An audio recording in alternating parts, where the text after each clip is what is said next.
ડીસાના જાગૃત નાગરિકનું નગરપાલિકાના કર્મચારી સામે અનોખો વિરોધ। ડીસામાં જાગૃત નાગરિકનો ડીસા નગરપાલિકા સામે અનોખો વિરોધ। ખરાબ રસ્તાઓ, ગેરકાયદેસર મંજૂરી વગર બાંધકામ, સફાઈનો અભાવ, કતલખાનાઓ ચાલુ જેવા મુદ્દાઓને વિરોધ। નગરપાલિકાના અધિકારી અને કર્મચારીના મુદ્દાઓને લઈને અનોખો વિરોધ। ડીસા શહેરના વિવિધ મુદ્દાઓને લઈ અધિકારીઓને ગધેડા પર પરિભ્રમણ કરાવવા અરજદારે મંજૂરી માંગી। ડીસા નાયબ કલેક્ટર નેહા પંચાલ સમક્ષ જાગૃત નાગરિક ધર્મેન્દ્ર ફોફાણીએ મંજૂરી માંગી। 7 દિવસમાં નગરપાલિકા દ્વારા વિવિધ માંગણીઓને લઈ કાર્યવાહી નહીં કરવામાં આવે તો ગધેડાઓ નગરપાલિકામાં છૂટા મુકાશે। જાગૃત નાગરિક દ્વારા ગધેડાઓના પાલન માટે ત્યારથી જ નગરપાલિકા આગળ ઘાસચારાની વ્યવસ્થા કરાઈ। Bureau report Bharat Thakkar, Deesa, Banaskantha. નગરપાલિકાની સામાન્ય સભામાં સ્ટાફની ભરતી અંગે પ્રકરણ પણ લેવામાં આવ્યું છે।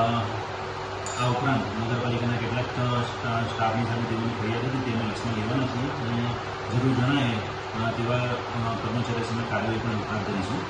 આ ઉપરાંત શહેરના કેટલાક પ્રશ્નો બાબતે પણ એમની રજૂઆત હતી। નગરપાલિકા દ્વારા એ તરફથી કાર્યવાહી કરવામાં આવે છે, પરંતુ તેમાં અન્ય લાઇન ડિપાર્ટમેન્ટ, અન્ય ડિપાર્ટમેન્ટોનું પણ સંકલન ખૂબ જરૂરી હોય છે।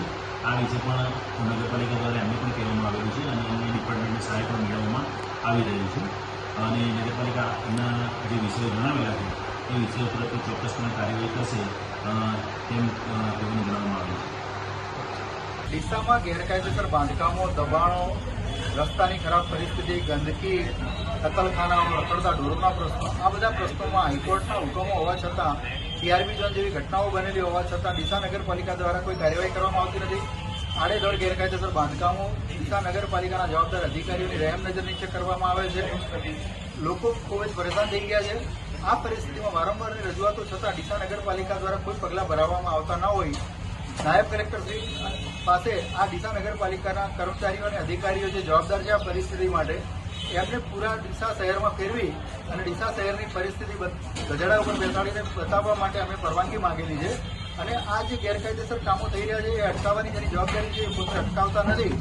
એના પરિણામે એમની જવાબદારી નક્કી કરી એમની સામે પણ સરકારમાંથી કાર્યવાહી થાય એવી માગણી સાથે અમે ધરણાની પણ મંજૂરી માંગેલી છે અને એ મંજૂરી મળશે એટલે અમે અહીંયા ધરણા કરશું અને ગધર્ભ પર જવાબદાર અધિકારીઓને વિનંતી કરશું કે નગરમાં પરિભ્રમણ કરે અને પરિસ્થિતિ જુએ।